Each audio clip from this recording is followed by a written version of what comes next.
నేను ఎప్పుడు కాంగ్రెస్ పక్షపాతిని కాదు. ఫాలోయింగ్ ఉన్న హీరోని, ఫామ్ లో ఉన్న లీడర్ ని ఫాలో అయితేనే మనం కూడా ఫామ్ లో ఉంటాం. పిచ్చోడా, ఏప్రిల్ 5ని చంద్రబాబు నాయుడు గారు వచ్చారు, ఆశీస్సులు అడిగారు పార్క్ హోటల్లో. మొత్తం స్క్రాప్ ఇక్కడే ఉందేంట్రా? కాంగ్రెస్ లో సోనియా గాంధీ, మన్మోహన్ సింగ్ వారు మొదలుకొని అహ్మద్ పటేల్, గులాం నబీ, సుశీల్ కుమార్ సింధే గారు అందరూ నా బ్లెస్సింగ్స్ తీసుకున్నారు. నెంబర్ 1 1 by 1 పిలిచి ఒకరికి తెలియకుండా ఒకరితో పర్సనల్ గా పర్సంటేజ్ మాట్లాడుకుంటాడు అనమాట. మరలా నేను ప్రపంచాన్ని మూవ్ చేసుకుంటున్నా.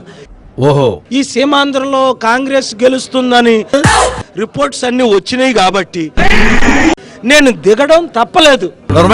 మీరు మేలైనది చేయనరిగియు అలాగు చేయని వానికి శ్రమ అన్నాడు బైబిల్లో. రాజాలా తిరుగుతున్నాను ప్రపంచమంతా. మొన్న లాస్ట్ ఇయర్ 46 మంది ప్రెసిడెంట్లు నా మీటింగ్కి వచ్చారు. ఏప్రిల్ 1st వీక్ లో అమెరికాలో ఉన్న ప్రపంచాలు నడుపుతున్నాను. పబ్లిక్ లో క్రేజ్ను పడుకుంటా. నేను దైవజనుడని ప్రజలందరికీ తెలుసు. మర్చిపోయాడు. హిందువులు, ముస్లింస్, క్రిస్టియన్, నా అజెండా ఏముంది? స్వామియే శరణమయ్యప్ప. నా కష్టమైన సంపాదనతో రాష్ట్రాన్ని, దేశాన్ని, ప్రపంచాన్ని పోషించా. టూ మచ్ రే, టూ మచ్. దేవుడు ఇశ్రాయేలీలు సౌలుని కోరుకున్నారు, సౌలుని రాజుగా చేశాడు. మాట్లాడబాకురా.